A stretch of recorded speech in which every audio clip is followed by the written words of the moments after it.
Ассалаумағалейкум, құрметті көрермендер. Бүгін 23 сәуір.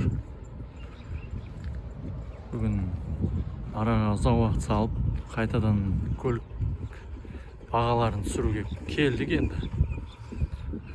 Біршама өзгеріс болып қапты көлік базарда. Мен кемегелі шамасы бір жарым айдан асып кетті уже. Біршама өзгеріс. Мына жақтар өңшең кобальтқа толып қапты енді, әдеттегідей. Бұлар ана соңғы бұрышта ғана тұратын еді. Мына жерде де толып қапты кобальттар. Көреміз енді, бүгін кобальттың бағасын түсірем ба, түсірмеймін ба. Жалпылама көліктерге шолу болады. Opel Zafira'дан бастап түсіріп кетейін ба. Жаңа көліктер келген. Шеткелікті түрде мына бір Opel Zafira 2001 жылғы 2 миллион 100 дейді. 1.6 объем. Телефон номер мінекей.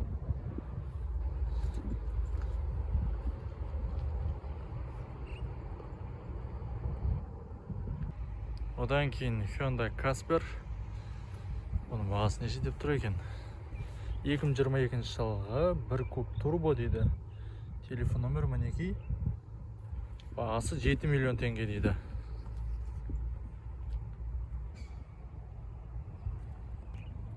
Мінекей Hyundai Casper'дің видін қараңыздар, өзі кішкентай, өзі әдемі.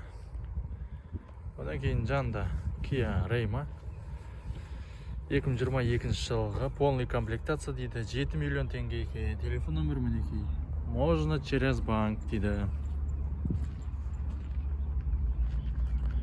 Кішігірім көліктердің жанында кіші мини көліктер тұр екен. Автомат люкс дейді, 2013 жылғы 2 миллион дейді бағасы. Через банк бар. Әдемі Матиз екен да. Келесі ақ түсті Матиз 2014 жылғы екен. Автомат люкс, цена 2 миллион 150 дейді. Можно через банк. Мінекей. Одан кейін мұнда Нива тұр, ол Нива баяғы, Нива сол күй тұр екен. Кобальт бағасын көре салайық. 2022 жылғы 6000 пробег дейді, 6 миллион 300 екен. 2022 жылғының өзі 6 миллион 300 деп тұр. Мына 15 не деп тұр екен, бағасын көрейік. Номерді әдемі екен. 2012 жылғы 2 миллион 200 дейді. Ой, құдай ау, не деген. Телефон номері мінекей. 2012, бұған неге 2 миллион 200 бересің? Мүмкін бір моторында не башар, өзгешелік. Болмаса кузовы тап-таза, ДТП болмаған деген секілді. Сондай бірдеңесі бар ма дейін десең, қисық жерлер бар екен да. Одан кейін Kia Bongo тұр мұнда. 13 миллион дейді. Пробег 28600, 2022 жылғы. Содан кейін Nexia 2013 жылғы 1.6 объем әрине. 230 мың пробег. Вряд ли енді. 12 жылда 230 мың ғана жүру деген енді. Цена 2,5 миллион дейді.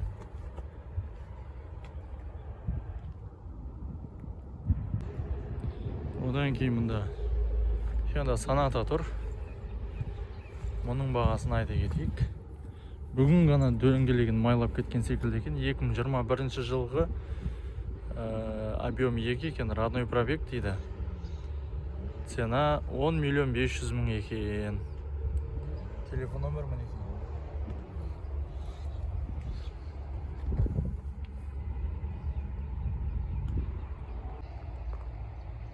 Одан кейін мұнда Chevrolet Captiva тұр. 2010 жылғы екен.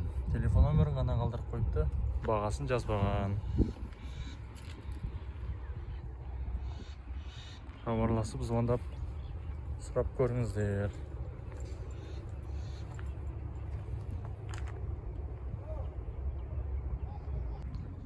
Мұнда бір Chevrolet Aveo тұр, одан кейін 3 миллион 200, 2013 жылғы 1.6 объем. 3 миллион 200. 2013-ке қалай, нормально ма? 2.8-ге 2.6-ға түсіріп алсаң нормально сияқты. Одан кейін бір Mitsubishi тұр. Осы Mitsubishi тапқан адам комментарийге жаза кетіңіздер. 2011 жылғы объем 2, 5 миллион деп тұр. Телефон номерін көрдіңіздер. Мінекей. Осы қай моделі жазып кетіңіздер Mitsubishi. Комментарийді активность болсын, сәлде болсын. Одан кейін мұнда Nexia тұр. Nexia 1 қағазы таспен басырып қойыпты. 2006 жылғы 1 350 дейді. Айналайын. Телефон номерін көрдіңіздер, осы номер. Жағдай жақсы сияқты сыртына қарасаң. Одан кейін мұнда Гранта. Гранта 2013 жылға договорный деп қойыпты бағасын. Телефон номерінде оңдырып жазбапты ғой. 2013 жылға әйтеуір. Мына Passаттың номері жоқ. Яғни бағасы жазылмаған. Мынау что за Peugeot мына? Қай жағына сенеміз? 1 400 000 1 500 деп өзгертіп қойыпты. 2008 жылғы 1.4 объемы. Автомат екен. Телефон номер мінекей. Бұл не Peugeot өзі?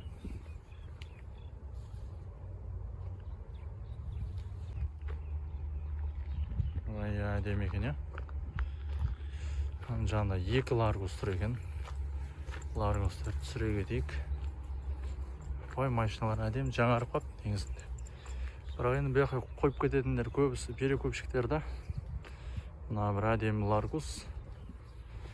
2014 жылға 4 миллион 100 дейді. 1.6 объем. Мінекей телефон номері. Не? Одан кейін келесі қара Largus тұр жанында. Қара Largus'тың төбесіне мынандай багажник қойып апты. Рейлингтің төбесіне.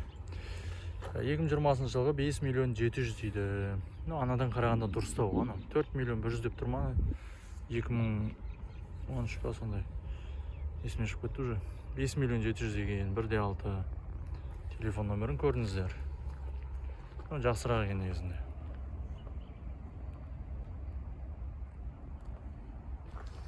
Оның жанында Opel тұр мұнда. Ай-ай, мынақта ескі машиналар уже. Kia деп тұр екен, бұның бағасын көре кетейік. 2021 жылы 13 миллион 500 дейді. 2.5 объем, дизель, автомат, ABS, кондиционер, круиз контроль, кожаный салон, анау-мынау бәрі бар. Жүк тасымалдауға өте әдемі ғой мынау, иә. Жүк тасымалы ма, бұл әлде холодильник па? Kia Bongo. Одан кейін мұнда Honda CR-V. Бұл Honda CR-V біраз болып тұрған. Мына жерде тұрады Honda CR-V ше. Мынау. Одан кейін мұнда бір грузин номермен отырма. Армейский грузин қоя. 2013 жылғы Camry мынау. Қазақ дейді. Телефон номері мінекей. Қазақ деп қойыпты. Бірақ номері қазақ емес. Одан кейін мұнда Hyundai тұр. Түсірмейіз ме? Hyundaiға кете берейік. Газ екен. 1.6 объем. 2011 5 миллион 500 дейді. Телефон номері мінекей.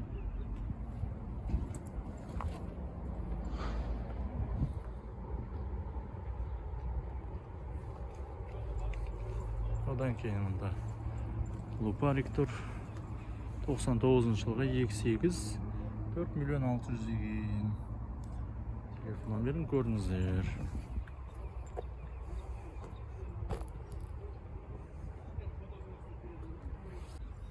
Одан кейін мына қатарға кеп қалдық. Автомат дейді мына Гранта. Бағасы ештеңе жоқ қой. Шамасы енді мына қатар бір кісінің сияқты арт-артынша қойып кеткен. Мына Nexia да автомат деп тұр. Родной краска, Telefon номері мінекей ғой. Телефон номері көрінді ме? Пробег 100%, родной краска. Телефон номеріне звондап сұрай аласыздар ғой, в общем.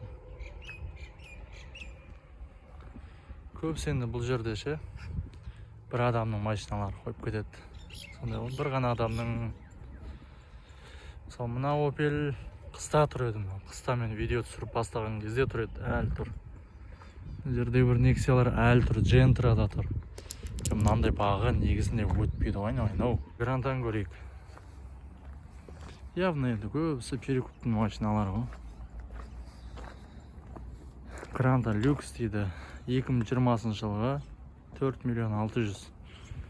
Орыстың машинасы қалай жүретінін бәріміз білеміз да, бірақ мынандай бағаға алу деген 2020 люкс.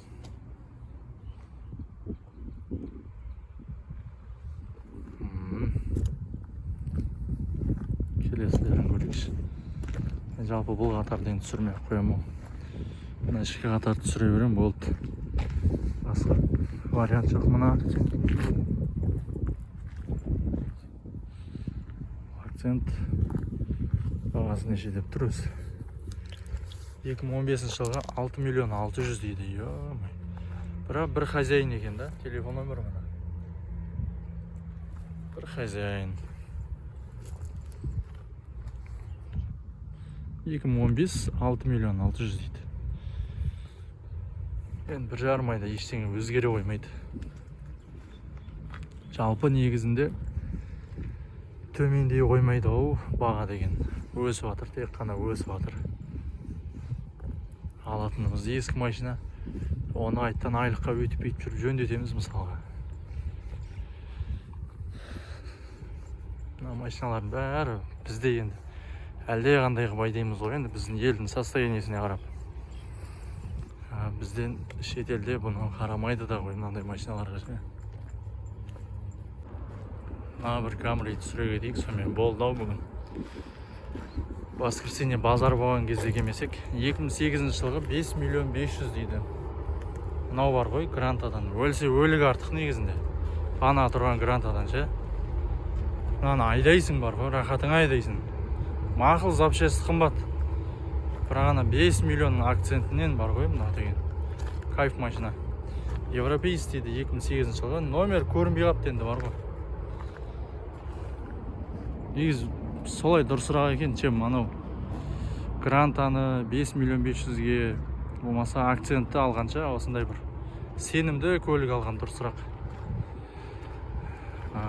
Мұнда бір көлік тұр екен, ортаға тастап кетті.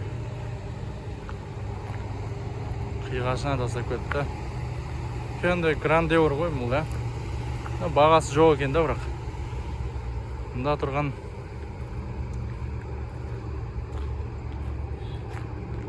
көліктің бағасын түсіре кетейік. Бұл бізде не? Toyota Sienna XLE комплектациясы. Бұлар әдемі, я? Бұл көлікте өте күшті ғой негізі.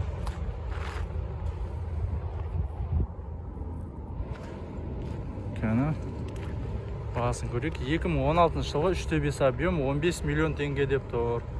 Телефон номері мінекей.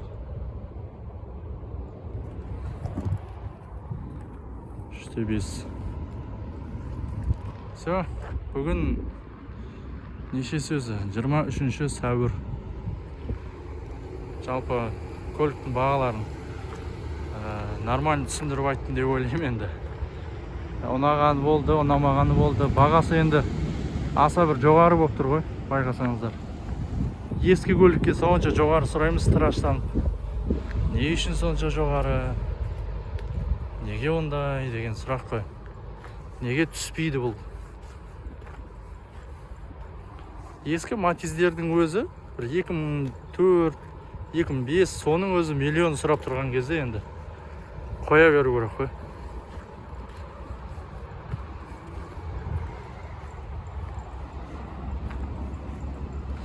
Енді видео соңында айтарым, Алла Тағала бәрімізге жап-жаңа көлік нәсіп етсін.